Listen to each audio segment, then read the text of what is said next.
सिकंदर बुत्सिकन की, जिसने आकर यहाँ पे मार्तंड सन टेम्पल जो कि 6 महीने तक जलता रहा। संस्कृत साहित्य जितना भी है उससे अगर हम जम्मू कश्मीर का योगदान निकाल दें, जम्मू का जो भी उसमें कंट्रीब्यूशन है वो निकाल दें तो बचता ही क्या है। जैसे शंकराचार्य जी के आने का आप देखिए, कश्मीर के अंदर शंकराचार्य जी का प्रसिद्ध जो मंदिर है वहाँ पे, वो इस बात का प्रमाण है कि कैसे केरल से कश्मीर का कनेक्शन रहा है। जम्मू कश्मीर के इतिहास और ऐतिहासिक पृष्ठभूमि के बारे में बहुत सारी बातें, बहुत सारे विवाद और अलग अलग तरह की धारणाएं, भ्रांतियां हमें सुनने को मिलती हैं। आपका क्या विचार है इनके बारे में? सबसे पहले तो देखिए, जम्मू कश्मीर की जब बात आती है तो ये भारत की जो सांस्कृतिक, ऐतिहासिक, धार्मिक और दार्शनिक चेतना है, ये उसका प्रमुख केंद्र बिंदु रहा है। तो ज़रूरत यह है कि हमें जम्मू कश्मीर की ऐतिहासिक पृष्ठभूमि को सही तरीके से समझना होगा। और अगर आप जम्मू कश्मीर की ऐतिहासिक पृष्ठभूमि को समझना चाहते हैं तो महाभारत काल से लेकर और वर्तमान काल तक इसकी जो सांस्कृतिक कंटिन्यूटी है उसको देखने के लिए आप, चाहे वो राजतरंगिणी हो, चाहे नीलमत पुराण हो, या विभिन्न जो हमारे प्रमुख टेक्स्ट हैं, पौराणिक जो ग्रंथ हैं, उनके माध्यम से आप जम्मू कश्मीर के ऐतिहासिक पृष्ठभूमि, ऐतिहासिक धरोहर के और सांस्कृतिक धरोहरों के बारे में जान सकते हैं। जिसमें कि आप देखिए, ये सरस्वती सिंधु सभ्यता का केंद्र बिंदु रहा है। और उसके साथ ही साथ अगर आप देखेंगे तो आप जितने भी, चाहे एक विशेष विचारधारा के लोगों द्वारा एक विशेष, कह सकता हूँ, संकुचित मानसिकता में इसके बारे में बात करने की कोशिश की गई। लेकिन अगर आप सही रेफरेंसेज पे जाएंगे, जो शोध हो रहे हैं इस दिशा में, या आप खुद जो टेक्स्ट अवेलेबल है इससे संबंधित, उनको आप स्टडी करेंगे तो आप जान पाएंगे कि जम्मू की जो ऐतिहासिक पृष्ठभूमि रही है, इसका एक बड़ा ही गौरवशाली जो है इतिहास रहा है। जम्मू कश्मीर की एक जो पहचान दिखाई जाती है, अथवा जो एक तरह से जिसको प्रसिद्धि प्राप्त है,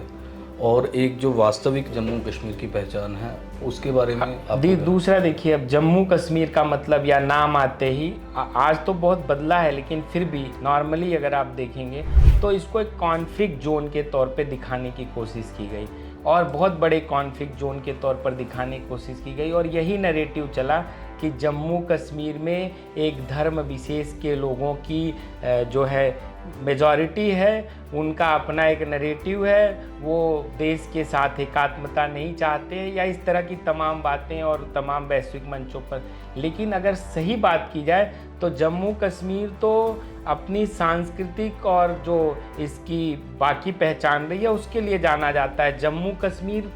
एक, कह सकते हैं, एजुकेशन का या शिक्षा का, अध्ययन अध्यापन का या ज्ञान परंपरा का एक प्रमुख केंद्र रहा है। इसको शारदा पीठ के नाम से जाना जाता था, जिसको कि पूरी दुनिया भर के लोग, भारत के भी विभिन्न कोनों से, चाहे दक्षिण भारत से या उत्तर भारत के अन्य स्थानों से, पूर्वी भारत से लोग यहाँ आते थे, यहाँ पे अध्ययन करते थे, यहाँ शास्त्रार्थ करते थे, और यहाँ से बहुत कुछ सीख कर गए और उन्होंने पूरे देश में उसको स्थापित किया। यहाँ की परंपरा के जो रूट्स हैं, यहाँ से कहते हैं कश्मीर से केरल का कनेक्शन, कश्मीर से तमिलनाडु का कनेक्शन, कश्मीर से बंगाल का कनेक्शन, ये सारा का सारा दिखाई देता है। तो और इसकी वजह से ये जिस लिए जाना जाना चाहिए, वो मेन रूप से इसको जाना जाना चाहिए इसके बारे में। तो इस पे बात नहीं होती थी, लेकिन आप इसके ऊपर बात कर रहे हैं। मुझे पूरी उम्मीद है कि इसके माध्यम से या लोगों तक जागरूकता फैलेगी, उनकी क्यूरियोसिटी बढ़ भी रही है और बढ़ेगी इसको जानने के लिए और सही संदर्भों में जम्मू कश्मीर को समझने के लिए। और इसी बात में मुझे वो याद आ रहा था कि जब महारानी दिद्दा का शासन था कश्मीर में, तो रामानंदाचार्य आते हैं, वो श्री भाष्य लिखना चाहते हैं, तो उसके लिए उनको बोधायन वृत्ति की कोई पुस्तक, पांडुलिपि नहीं मिल रही थी। तो किसी ने उनको बताया है कि यहाँ पे कश्मीर के पुस्तकालय में वो अवेलेबल है, तो वो वहाँ से आते हैं और प्राप्त करते हैं। तो इस तरह का एक ये रेफरेंस। दूसरा, गौड़ का, बंगाल के जो बच्चों का हमें मिलता है रेफरेंस, वो क्षीमेंद्र के ग्रंथों में भी मिलता है। चाहे वो थोड़ा सैटायर में, व्यंग्य में कहते हैं कि वो बच्चे आए थे, वो कमज़ोर होते हैं बंगाल से और यहाँ पे आकर के थोड़े अच्छे मोटे ताजे होकर के, और उस तरह से। तो हमारे इतिहास में भी मुझे लगता है बहुत सारे रेफरेंसेस हमें मिलते हैं। या जैसे शंकराचार्य जी के आने का आप देखिए, जी। कश्मीर के अंदर शंकराचार्य जी का प्रसिद्ध जो मंदिर है वहाँ जी। पे, वो इस बात का प्रमाण है कि कैसे केरल से कश्मीर का कनेक्शन रहा है। और आप इतिहास के पन्नों में जाएंगे तो ये नहीं, ये तो पूरा गंधारेसु क्षेत्र की बात की जाती है, या आप जिन देशों के साथ आज स्थान लगा है, चाहे वो पाकिस्तान है, अफ़गानिस्तान है, कजाकिस्तान, किर्गिस्तान, जब आप इसको सही संदर्भों में समझने की कोशिश करेंगे तो इसका क्षेत्र का जो विस्तार था वो वहाँ तक फैला हुआ था। तो बहुत सारे नरेटिव्स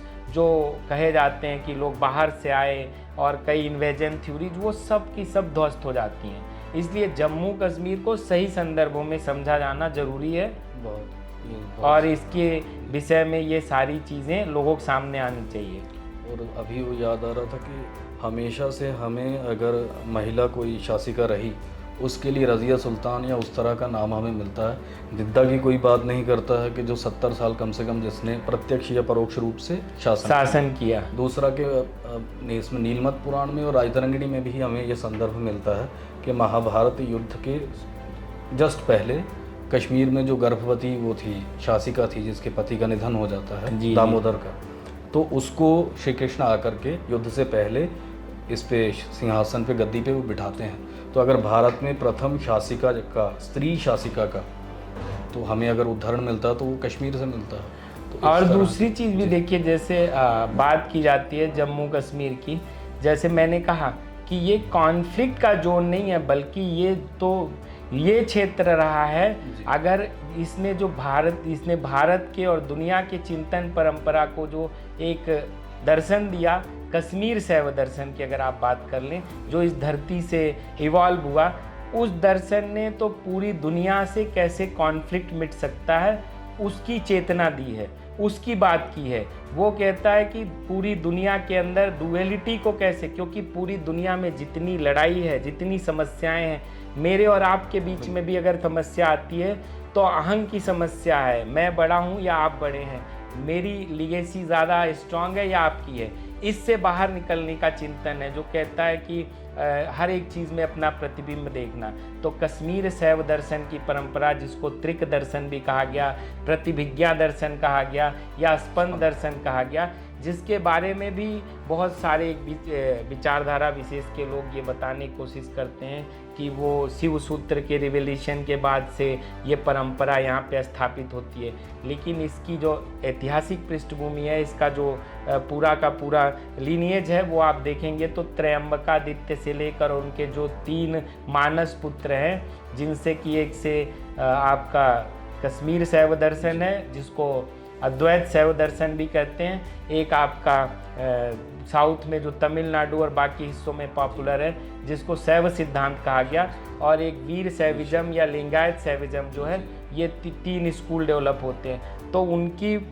पीढ़ी से लेकर और 20वीं पीढ़ी तक आते आते फिर दोबारा से इस आगमिक परंपरा को मैं कह सकता हूँ, और बाद में शिव दृष्टि या बाकी के जो ग्रंथ लिखे गए, और फिर अभिनव गुप्त जिन्होंने 40 से ज़्यादा ग्रंथों का प्रणयन किया और हर एक परंपरा के बारे में विस्तार से बताया। तो अगर आप उनके बारे में अध्यापन करेंगे तो आप जान पाएंगे कि इन शास्त्रों में निहित जो ज्ञान है, उस शास्त्रों के जो प्रैक्टिशनर थे, वो कैसे पूरी कॉन्फ्लिक्ट को दूर करने की बात, लल्लेश्वरी का नाम आता है, जो कहती है there is no need of any mediatory between me and you. और ये भारत में ही संभव है कि आप बिना किसी मध्यस्थ के अपने अंदर के द्वंद्व को मिटा सकते हैं और फिर उस द्वंद्व से बाहर निकल के दुनिया का द्वंद्व, क्योंकि जब आप किसी में अपना रिफ्लेक्शन देखेंगे तो जो किसी के गाली देने से, किसी के ऊपर गुस्सा करने या कोई आप पे गुस्सा करे तो जो आपको परेशानी फील होती है, वही सेम आप जब दूसरे के प्रति करेंगे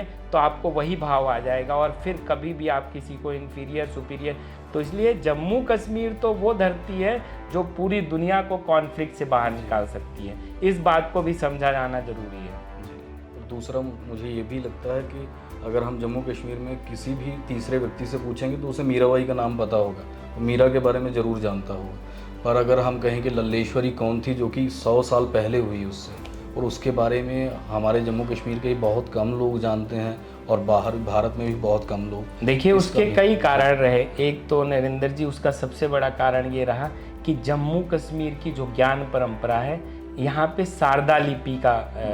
प्रचलन था। सारे शास्त्र शारदा लिपि में लिखे गए, लेकिन एक विशेष समूह के लोगों का जब यहाँ पे आक्रमण होता है, उनकी विचारधारा थोपी जाती है, वो एक जिसको कहते हैं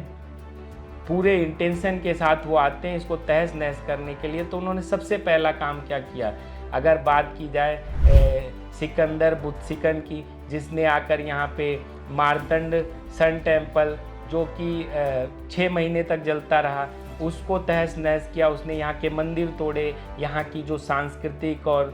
धार्मिक धरोहरें थी उनको नुकसान पहुँचाया, और उसके साथ साथ जो एक ऑर्डर में यहाँ की लिपि को बिल्कुल बंद करके नस्तालिक लागू कर दी गई। यानी कि आपके हाथ, क्योंकि आप लिखना as a intellectual, as a जिसको हम कहते हैं ना लिटरेट, आप लिटरेट का मतलब लिखना जानते हैं, बोलना जानते हैं। अगर आपने लिखने की आपकी जो शक्ति है वो आपसे छीन ली जाए तो कितना बड़ा टर्मोइल क्रिएट होगा। उसके बाद जब दूसरे की लिपि में चीज़ें लिखी जाने लगी तो वहीं से शुरुआत हो गई कि अपनी सुविधा के अनुसार यहाँ की चीज़ों को नरेट करना। और वो पिछले 700-800 सालों में जो खास करके इसके साथ जो किया गया, और फिर यहाँ की पूरी हिस्ट्री को, यहाँ की पूरी सांस्कृतिक पहचान को तोड़ मरोड़ कर सिलेक्टिव अप्रोच के साथ पेश किया गया। तो ये जो आप नाम ले रहे थे और तमाम नाम हैं, उन सारे के बारे में कोई चर्चा, जिसको कि आप खुद देखिए अभिनव गुप्त को लेकर पिछले 10 वर्षों में जिस तेज़ी के साथ भारत में काफ़ी परिवर्तन आया है, भारत अपनी सांस्कृतिक और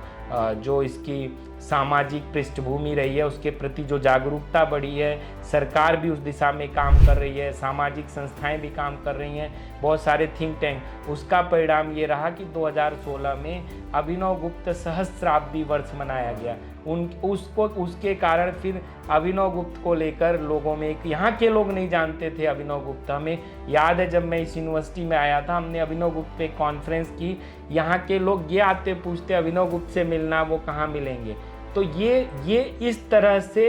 आपकी जड़ों से आपको दूर कर दिया गया था, और उसका परिणाम बहुत कुछ रहा। फिर कहते हैं ना कि जब आप अपनी शक्ति को भूल जाते हैं तो आपको यही लगता है कि आपसे कुछ नहीं हो सकता। और इसीलिए शिव सूत्र में कहा गया शक्ति चक्र संधाने विश्व संहार, कि शक्ति चक्रों का संधान करने से विश्व का संहार करने का तात्पर्य है कि आप विश्व में कुछ भी क्रिएट कर सकते हैं, कुछ भी प्रोटेक्ट कर सकते हैं, और समय और काल के अनुसार उसको डिसॉल्व भी कर सकते हैं, जो इसी दार्शनिक कश्मीर शैव दर्शन की परंपरा से आता है। दूसरी चीज़ वहीं पे एक सूत्र है उद्यमो भैरव, जो ये बात करता है कि भैरव बनने का मतलब नहीं है कि किसी जंगल में जाके बैठना है। भैरव बनने का मतलब भरण करना, रवण करना और वरण करना। वो भी संभव है कि आप जिस फील्ड में काम कर रहे हैं उसमें ऑप्टिमम पे पहुंचना है, तो ऑप्टिमम पे पहुंचने की यानी अपने शक्ति चक्रों का संधान करेंगे, आपको प्रतिभिज्ञा होगी, रिकॉग्निशन होगा आपके खुद के शक्ति के बारे में, अपनी क्षमता के बारे में।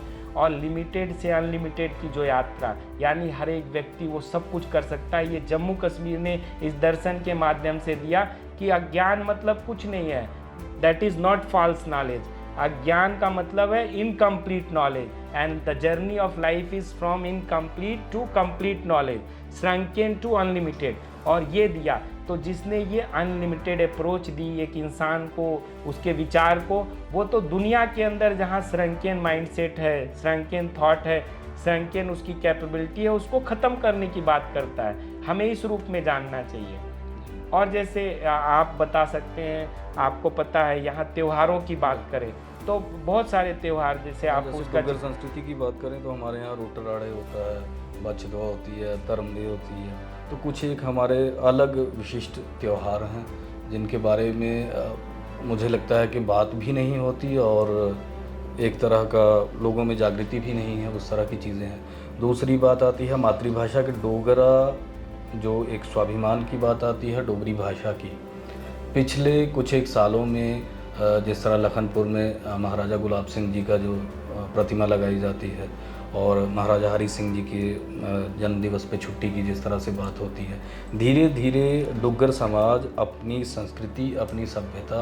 और अपनी वो जो एक उसके साथ साथ देखिए, सिर्फ डोगरा समाज नहीं, पिछले कुछ वर्षों में पहाड़ियों की पहचान को लेकर उनकी जो पहचान बिल्कुल अलग रही है, जिसको कि कहीं ना कहीं डोगरा या कश्मीरी,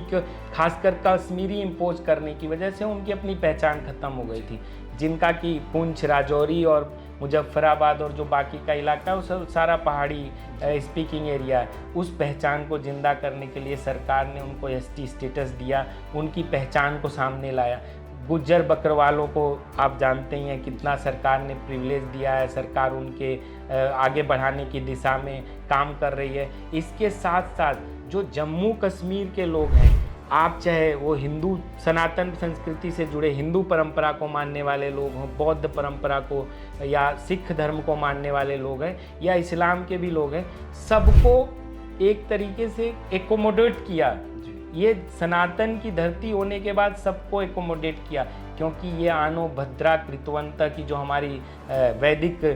थॉट है, जिसमें हम चाहते हैं कि किसी के अगर कोई आ भी गया, उसके नोबल थॉट तो एक्सेप्ट करते ही करते हैं, लेकिन अगर वो यहाँ रहना चाहता है तो सर्वे भवन्तु सुखिनः, सर्वे सन्तु निरामया, सर्वे भद्राणि पश्यन्तु मा कश्चित् दुःख भाग् भवेत् की जो हम बात करते हैं, यानी हम सब की बात करने वाले लोग हैं। इस धरती पे कहीं से भी कोई आया है, वो हमारे यहाँ रहना चाहता है। और अब दूसरी चीज़ देखिए, यहाँ पे सिर्फ 1 या 2% लोग हैं जो खासकर उन इलाकों से आए और उन्होंने इस कश्मीर को पिछले 75 सालों तक अपने एसटीएम, जिसको कि एक प्रोफेसर अग्निहोत्री नाम देते हैं, एसटीएम सैयद, तुर्क और मुग़ल की बात करते हैं। लेकिन आप देखो जो यहाँ के बाकी लोग हैं, जो कन्वर्जन के वजह से जिन्होंने अपना धर्म परिवर्तन किया, देखिए धर्म परिवर्तन करना, पूजा परंपरा आपकी क्या होगी वो अलग बात है, उसके लिए कभी, लेकिन सांस्कृतिक जो पहचान होती है, मैं अक्सर कहता हूँ कि मैक्सिको के फील्ड में अगर पैडी ग्रो करना है तो वो मैक्सिको की मिट्टी में जैसे ग्रो होगा, उसकी टेक्नोलॉजी अगर जम्मू में यूज करेंगे नहीं चलेगी। तो यहाँ की जो भौगोलिक और सांस्कृतिक जो ये एक क्षेत्र रहा है, इसका एक कंपोजिट कल्चर रहा है, यहाँ पे हर व्यक्ति चाहे उसने धर्म परिवर्तन भी कर लिया हो, लेकिन उसकी सांस्कृतिक और भौगोलिक पहचान के कारण उनका खाना पीना, रहन सहन, आज भी देखिए कश्मीरी ब्राह्मण्स के साथ इतना कुछ हुआ, लेकिन जो कश्मीरी मुस्लिम है उनके साथ उनका आज भी इतना कुछ होने के बाद भी ये वही चीज़ है कि हमें किसी ने वो हमारे तबाही के रास्ते निकालने के बाद भी उन लोगों को आज भी गले या मतलब उतना रिस्पेक्ट देते हैं। क्यों देते हैं? क्योंकि ये हमारी संस्कृति का हिस्सा रहा, साथ खाना, साथ बैठना। तो पिछले कुछ वर्षों में जिस तेज़ी के साथ सरकार ने भी इस ओर ध्यान दिया है और जम्मू कश्मीर को, जिसको कि भारत की एकात्मता का केंद्र बिंदु रहा, जिसको कि इंस्ट्रूमेंट ऑफ एक्सेशन के बाद भी एक तरीके से होना चाहिए था वापिस से, जिसको इतने साल तक अलग दिखाया गया कि हम स्पेशल स्टेटस बना के रखा गया, जो कि 2019 में 5 अगस्त को जो धारा 370 को निष्क्रिय या निष्प्रभावी बनाए जाने के बाद कितना, जिसके बारे में बात होती थी कि ऐसा हो जाएगा वैसा हो जाएगा, लेकिन आप भी यहीं हैं, मैं भी यहीं हूँ पिछले इतने सालों से लद्दाख में, जम्मू कश्मीर में, लेकिन यहाँ के आम जनमानस ने उसको बहुत दिल से एक्सेप्ट किया और वो उसका इंतज़ार कर रहा था वर्षों से, जिसको कि किसी न किसी रूप में 1931 में एक कॉन्स्पिरेसी के तहत शेख अब्दुल्ला ने महाराजा हरि सिंह के खिलाफ मुजफ्फराबाद से जो सारी कॉन्स्पिरेसी हुई आगे चली, और वो कि 90 में उसका प्रतिफल दिखाई देता है, और यदा कदा कभी कभी उसके बाद तो लगातार रहा, आज भी कोशिश की जा रही है। लेकिन जब आम जनमानस आपके स्व के साथ, क्योंकि भारत का स्व जुड़ा हुआ है, स्व का मतलब जो वही सेल्फ का जो बात की जाती है, उस सेल्फ के साथ वो सब कोई लोग जुड़े हुए हैं और वो स्व को पहचानने लगे हैं, उस स्व की जागृति होने लगी है। और जब स्व जागृत होगा तो जाहिर सी बात है स्वाभिमान जागृत होगा, और जब स्वाभिमान जागृत होगा तो पराधीनता के जितने विचार हैं, पराधीनता के जितने नियम कानून हैं या पराधीन सोच, वो सब से बाहर निकल रहा है। तो जम्मू कश्मीर भी लगातार तेज़ी के साथ उससे बाहर निकल रहा है। अब उस बाहर निकलने में आप देखें तो बहुत सारे लोग हैं जो कोशिश करते हैं, क्योंकि उनको लगातार उसका फ़ायदा मिल रहा था, फॉल्स नैरेटिव्स गढ़ने का, यहाँ के लोगों को उनकी पहचान से दूर रखने से उनका पॉलिटिकल मोटिव सॉल्व हो रहा था। तो वो लोग तो छटपटाएंगे और उस छटपटाहट का परिणाम होता है कि कई बार कुछ इंसिडेंट्स आपको दिखाई देते हैं, फिर उस छोटे इंसिडेंट को बड़ा इंसिडेंट बनाने की कोशिश की जाती है। फिर बाहर के लोगों का जितना तेज़ी के साथ यहाँ से के लोगों से इंटरेक्शन बढ़ा है, यहाँ के लोगों का मतलब एक तरह से वो बाउंड्री ब्रेक हो गई, जिसके लिए श्यामा प्रसाद मुखर्जी ने अपना बलिदान दिया, प्रेमनाथ डोगरा जी ने प्रजा परिषद आंदोलन चलाया, उसका प्रतिफल तो 2019 में हमें मिला है। लेकिन उसके बाद भी तो हमें समझना होगा, हमारे लोगों को समझना होगा। और ये जो बदलाव आए हैं, जैसे बहुत सारे गवर्नमेंट की पॉलिसीज़ यहाँ पे इम्प्लीमेंट होनी शुरू हुई है, डायरेक्ट उसका बेनिफिट मिल रहा है, जिसके बारे में जागरूकता फैलाने का काम कहाँ से होना चाहिए? शैक्षिक संस्थानों से होना चाहिए, अपने सिलेबस के हिस्से में इन सब बातों का जिक्र होना चाहिए। जो गलतियाँ हुई उन गलतियों के बारे में भी यहाँ की युवा पीढ़ी को बताया जाना चाहिए। तब जाके जो है कि जम्मू कश्मीर को लेकर और या जम्मू कश्मीर के व्यक्ति को अपनी उस लिगेसी के साथ अपनी पहचान को जोड़ के जो प्राइड फील होगा, उससे बड़ा प्राइड कुछ नहीं होता। आप दुनिया में देखिए, कुछ लोगों ने हजारों हजारों साल तक अपनी छोटी जगह लेने के लिए लड़ाई की और आपके पास इतना कुछ है, तो जाहिर सी बात है ये भी जानकारी होनी चाहिए। उसके अलावा जैसे हम बात कर रहे थे फेस्टिवल्स की, आप सारे फेस्टिवल यहाँ बड़े धूमधाम से मनाए जाते रहे, लेकिन वो भी कॉन्स्पिरेसी के तहत एक दौर लाया गया। तो आज फिर दोबारा से आप देखिए, सिर्फ ये नहीं, वैष्णो देवी अमरनाथ यात्रा या मचेल माता की यात्रा या बाकी चीज़ों के बूढ़ा अमरनाथ यात्रा, ये सारी तो चलो अब नेशनली इंटरनेशनली बहुत पॉपुलर है। लेकिन जिस तेज़ी के साथ पिछले कुछ वर्षों में जो रीजनल लेवल पे, क्योंकि यहाँ के लोगों ने अपने को संस्कृति से कभी, मैंने जो कंटिन्यूटी की बात की, चाहे हुद माता की यात्रा, नाग देवता की, आप नाग कल्ट देखिए, हर गांव में नाग देवता के बारे में है। चाहे आप यहाँ पे गोरखनाथ संप्रदाय जो है, नाथ संप्रदाय, आप चाहे सिद्ध गौरिया का मंदिर है यहाँ पे, वो देख लीजिए, या जिसको ये पीर खो गुफा कहते हैं, जो बेसिकली जामवंत गुफा है, उससे उसका पूरा का पूरा इतिहास उससे छिपाऊ, मतलब उसके बारे में बात करता है या उसकी जानकारी देता है। आप शंभू का वहाँ पे शिवलिंग है और कैसे पिछले 900 सालों से वहाँ पे लगातार एक धुनी जल रही है इस पूरे उसमें। तो ये इस बात का भी संकेत है कि यहाँ के लोग वास्तव में क्या हैं और इस बारे में बाकियों को भी जानना चाहिए। तो अभी देखिए हुद माता की यात्रा होती है, मैं तो लगातार देखता हूँ यहाँ के लोग बहुत फेस्टिव हैं और ख़ासकर अपनी सांस्कृतिक जो पहचान, धार्मिक जो पहचान है, उसके प्रति समझौतावादी नहीं है, ये भी बात है। उन्होंने उसकी लड़ाइयाँ भी लड़ी हैं। खासकर डोगरा की बात करें तो डोगरों ने तो अगर हम महाराजा गुलाब सिंह से ले लें तो महाराजा गुलाब सिंह के समय में उनके जो एक सेनापति थे जनरल जोरावर सिंह, जिनके टाइम में जब आप इंस्ट्रूमेंट ऑफ एक्सेशन पढ़ेंगे तो कश्मीर से तिब्बतिस्तान यानी तिब्बत तक, जिसका पूरा गिलगिट बल्तिस्तान, ये सारा का सारा कुछ इस जम्मू कश्मीर का हिस्सा था। तो उन लोगों ने, ये इस बात का भी संकेत है कि यहाँ के लोग कितने बहादुर रहे हैं। उनकी मतलब जिसको जियो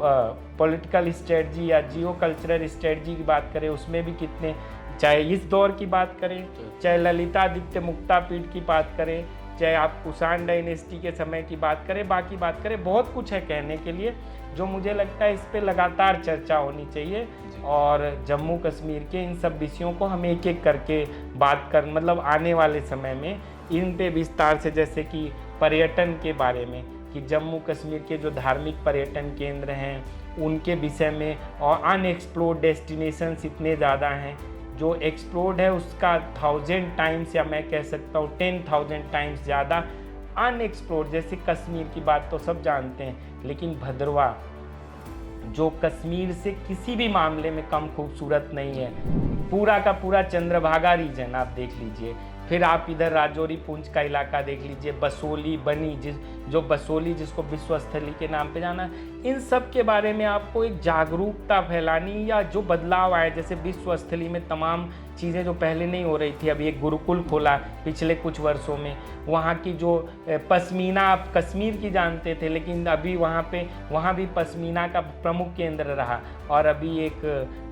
IPS ऑफिसर हैं जिनके पिताजी एक बहुत बड़े संस्कृत स्कॉलर थे, उत्तम चंद्र शास्त्री जी। उन्होंने उनके नाम पे गुरुकुल का स्थापना की। वहाँ पे पश्मीना को दोबारा रिवाइव कर रहे हैं। जो पेंटिंग, खास करके आपकी बसोली की जो पेंटिंग, बसोली जिसका पुराना नाम विश्वस्थली रहा, ये सब चीज़ों पे विस्तार से, क्योंकि देखिए जम्मू कश्मीर, मैंने कहा ना कि भारत की सामाजिक, सांस्कृतिक, धार्मिक चेतना का और दार्शनिक चेतना का भी प्रमुख केंद्र रहा है। तो इस पे मुझे लगता है कि हमें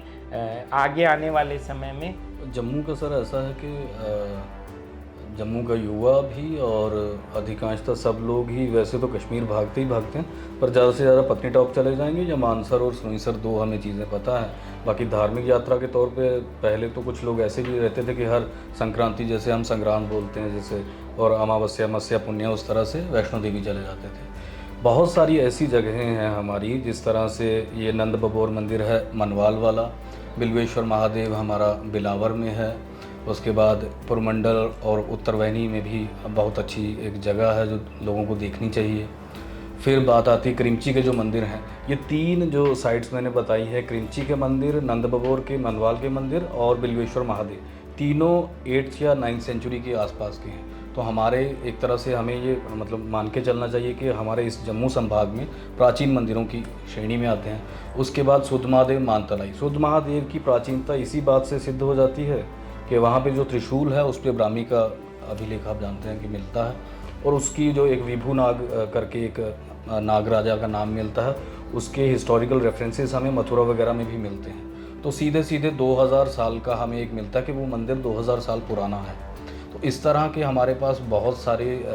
जगह। अच्छा, नरसिंह मंदिर है हमारा, नरसिंह भगवान का इधर भगवान, जैसे यहाँ पंचवक्त्र मंदिर है। मुझे लगता है कि देश में पहला ऐसा मंदिर होगा जिसमें 5 मुखों वाला एक शिव का मंदिर है। इस तरह के हमारे फिर आपके यहाँ पे जो रणवीरेश्वर टेम्पल है, उसमें शिवलिंग और ज्योतिष की गणना के अनुसार बताते हैं कि वो अपने आप में ही वैसा एकमात्र मंदिर है। तो पिछले कुछ जैसे कि ये भी बात है, लेकिन ये करें उत्तर वाहिनी की या पुरमंडल की बात करें, तो आपको क्या लगता है कि पिछले कुछ सालों में इन मंदिरों को लेकर या इसको फिर से वहाँ पे एक केंद्र बने, उसके बारे में और ज़्यादा बातें हो, इसको लेकर कुछ कार्य हो रहे हैं? कुछ एक सालों में उसमें बढ़ोतरी हुई है। पर्यटन जो विभाग है उनकी तरफ से भी कार्य हो रहे हैं, और एक तरह से मुझे लगता है कि लोगों में भी अपने आप ही एक जो जागृति रहती है। एक मुझसे कई बार बड़ी बार ये लोग पूछते हैं कि जम्मू कश्मीर क्यों इतना अभिन्न, वो एक बात की जाती है ना कि कुछ लोग कहते हैं कि ये अलग रियासत थी या स्वतंत्र या उस तरह से। तो उसका सबसे अच्छा जवाब है कि आज के समय में हर तीसरा या 5वां व्यक्ति,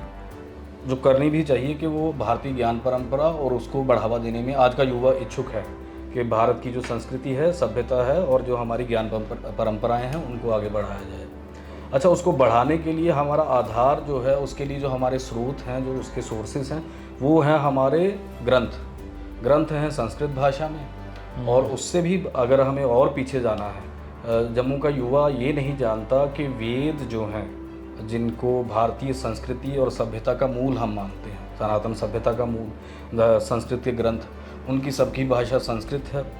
और दूसरा, वेद जो थे वो सारी यही इरावती और हमारी ही चंद्रभागा, ये सारी नदियों को उसमें वर्णन हमें मिलता है। एक सामान्य डोगरा व्यक्ति को ये पता होना चाहिए कि वेद जो थे इसी भूमि में रचे गए। आज भी, हालांकि इतने वर्ष हो चुके हैं, हमारी जम्मू कश्मीर से अगर कोई वैदिक व्यक्ति, वैदिक पंडित जो है वो अगर जाता है दक्षिण में, साउथ में जाता है, तो वो लोग आज भी बहुत सम्मान करते हैं कि भैया आप लोग वेदों की भूमि से, हम लोग तो पारायण कर रहे हैं लेकिन आप उस भूमि से आ रहे हैं, यहाँ पे इनका निर्माण हुआ, यहाँ पे ये रचे गए, और जिस जगह का वर्णन वेदों में मिलता है। दूसरा, ये संस्कृत की बात जब आती है तो संस्कृत साहित्य जितना भी है उससे अगर हम जम्मू कश्मीर का योगदान निकाल दें, तो जम्मू का जो भी उसमें कंट्रीब्यूशन है वो निकाल दें, तो बचता ही क्या है। और चीज़ है भाषाई जो पहचान है जी, उसको लेकर आप देखिए कि पहले यहाँ पे 2 ऑफिशियल लैंग्वेज थी, उर्दू और इंग्लिश, जो 2020 तक यानी आर्टिकल 370 एब्रोगेट होने के 1 साल बाद 2020 में सितंबर में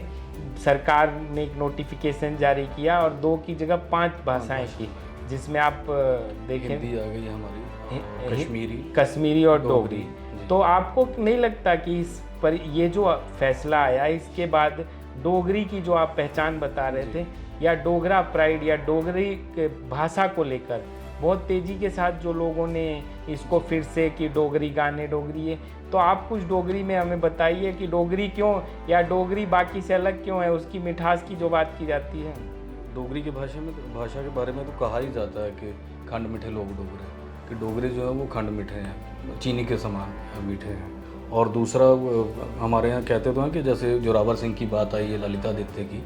उसी में एक बात ये मुझे याद आई कि महमूद गजनवी का एक बहुत बड़ा हमारा अध्याय चलता है और बात होती है कि कहाँ तक क्या क्या रौंद डाला उसने। उसी महमूद गजनवी को 2 बार उसने कोशिश की और दिद्दा ने घुसने नहीं दिया। तो एक बहुत बड़ी हमें वो एक गर्व की बात है उसमें। और भाषा की बात करें तो भाषा के बारे में जैसे कहा भी जाता कि निज भाषा उन्नति है सब उन्नति को मूल, तो अब जैसे NEP में भी आया ही है कि मातृभाषा में बच्चे को शिक्षा दी जाए और उसको आगे जैसे मैंने अभी देखा कि यहाँ के स्कूल के सिलेबस में अभी 1 से लेकर 12वीं तक हिंदी के पूरी पाठ्य पुस्तकें अभी मैं वेबसाइट पे देख रहा था वो सामने आई हैं। हिंदी को दोबारा से यहाँ बढ़ा, क्योंकि सबसे ज़्यादा ये भी है कि हिंदी क्यों ज़रूरी है, क्योंकि जम्मू कश्मीर में 80% टूरिस्ट हिंदी स्पीकिंग आता है। दूसरा, डोगरी क्षेत्र के लोगों को भी उर्दू में लिखना होता था, तो ज़्यादातर आपके डॉक्यूमेंट जो थे या अभी भी हैं जो उर्दू में लिखे गए हैं, जो लैंड डॉक्यूमेंट्स हैं, पुलिस स्टेशन में FIR डोगरी उर्दू में लिखी जाती थी, नस्तालिक स्क्रिप्ट में। तो अब कम से कम ये तो लगता भाषा में उनके कि वो अब अपनी डोगरी या उसके लिए जो देवनागरी लिखा जो जा रहा है वो पढ़ तो सकेंगे और वो अपनी जो स्क्रिप्ट उनकी उसकी है उसकी स्क्रिप्ट में लिख सकेंगे। दूसरा, उसमें साहित्य का निर्माण होगा, लोक संस्कृति लोक परंपराएं सामने आएंगी। ऐसे ही मुझे लगता है पहाड़ी या बाकी अन्य जो भाषाएं हैं जैसे गुरेजी वगैरह भी है, उसको लेकर उसकी ओरल हिस्ट्री पे अभी उसको रिटेन में कन्वर्ट करने के लिए रिटेन ट्रेडिशन उसका डेवलप करने का काम चल रहा है, जो पिछले 500 सालों में ओरेलिटी में रहा है। वो एक गुरेज वैली एक बहुत बड़ा वो भी एक क्षेत्र है जिसकी अपनी सांस्कृतिक पहचान है। तो इस तरह से भाषाई वैविध्य भी जम्मू कश्मीर में बहुत रहा है, बिल्कुल रहा है, और उसको अब आगे बढ़ाया जा रहा है। सबसे बड़ी बात कि कोई भी व्यक्ति है वो खास करके जब उसका बचपन है तो उस समय वो मातृभाषा से ही जुड़ा रहता है। और उसमें क्या देखिए, अगर ये बढ़ेगा तो आपको नहीं लगता रोजगार की संभावना, क्योंकि आज के डेट में जितनी मल्टीनेशनल कंपनीज हैं वो गांव-गांव तक पहुंचना चाहती हैं, जो अपना मार्केट, क्योंकि सबसे बड़ा मार्केट है भारत, और उनके गांव में पहुंचना है तो अगर डोगरा संस्कृति के गांव में पहुंचना है तो डोगरी में ट्रांसलेटेड वर्जन लेके आना होगा। प्रोडक्ट के जो जितने भी उसके अपने स्टिकर होते हैं, बाकी चीज़ें, उसका कैंपेन होता है डोगरी में, तो उसके लिए डोगरी का एक्सपर्ट चाहिए। अगर कश्मीरी में करना है तो कश्मीरी, क्योंकि आज भी कश्मीर के अंदर रहने वाले लोगों की मूल भाषा कश्मीरी है, तो वो उसके साथ अपनी पहचान को ज़्यादा इसका मैं एक बड़ा उदाहरण देता हूँ कि अभी लोकसभा में जो शपथ ग्रहण हुआ, हाँ। तो डॉक्टर जितेंद्र सिंह जी ने डोगरी में किया। 2 लोगों ने, आपके दोनों मुझे लगता है 2 सांसदों ने डोगरी, किशोर जी और ये, हाँ, उन्होंने, उसका सीधा प्रभाव एक आम इंसान पे जाता है कि जो माँ बाप नहीं चाहते थे कि हमारा बच्चा डोगरी में बात करे या किसी के सामने इंग्लिश में या हिंदी में बात करे, तो उनको भी जाता है कि नहीं, ये भाषा हमारी जो भाषा है वो आगे बढ़ रही है। दूसरा, रोजगार के साधन बढ़ेंगे। NEP की वजह से शिक्षक की ज़रूरत पड़ेगी, स्कूल्स में पड़ेगी, +2 लेवल पे, कॉलेज लेवल पे। और तीसरा एक ये कि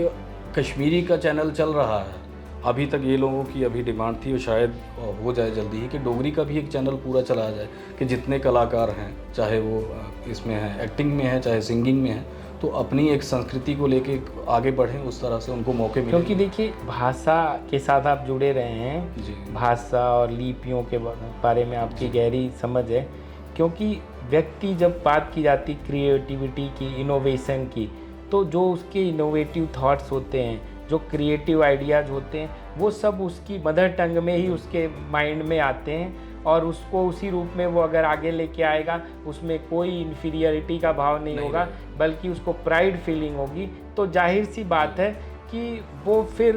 उसका ग्लोबलाइजेशन भी होगा, प्लस उससे एम्प्लॉयबिलिटी भी होगी, और फिर लोगों को एक दिन में तो नहीं, समय के साथ, क्योंकि जब परिवर्तन होते हैं, जब जो चीज़ पहले से कहीं सप्रेस हो गई वो फिर वापस से जब रीस्टोर होती है समय लगता है, तो उससे फिर दोबारा जाके आपकी जो आर्थिक उन्नति है वो भी जुड़ी हुई है। मुझे मैं आपको रोक रहा हूँ कि डोगरी में एक बड़ी प्रसिद्ध वो एक हमें पंक्तियाँ मिलती हैं कि उसमें कहते हैं कि रूप जुगादा बदला करदा इक्या पलटा खाना पले खिने दी गाल छड़ी उन बिंद के जोर लाना, कि जो समय है उसमें परिवर्तन आ रहा है और हम देख भी रहे हैं, कुछ एक क्षणों की, कुछ एक समय की कुछ बात है और अपने आप स्थिति और तस्वीर बदलेगी। मुझे तो पूरा मुझे लगता है हमें इस दिशा में सकारात्मक रहना चाहिए और जो पॉजिटिव बदलाव हो रहे हैं, और बदलाव के कारण चुनौतियां भी आती हैं। कई बार आपको अपनी पेस भी तेज करनी पड़ती है, तो कई बार क्या होता है हम रोज़ 2 किलोमीटर की यात्रा कर रहे हैं और 5 किलोमीटर की रेस लगानी हो तो थोड़ा शुरुआती दिनों में कष्ट भी दिखाई देता है। तो मुझे लगता है उसी कष्ट से बाहर भी निकलना है, तो बहुत ही जो आने वाला समय है और आने वाली चीज़ें हैं वो और बेहतर होंगी और ज़्यादा जो है अच्छा होगा। तो आगे भी हम कभी बात करेंगे।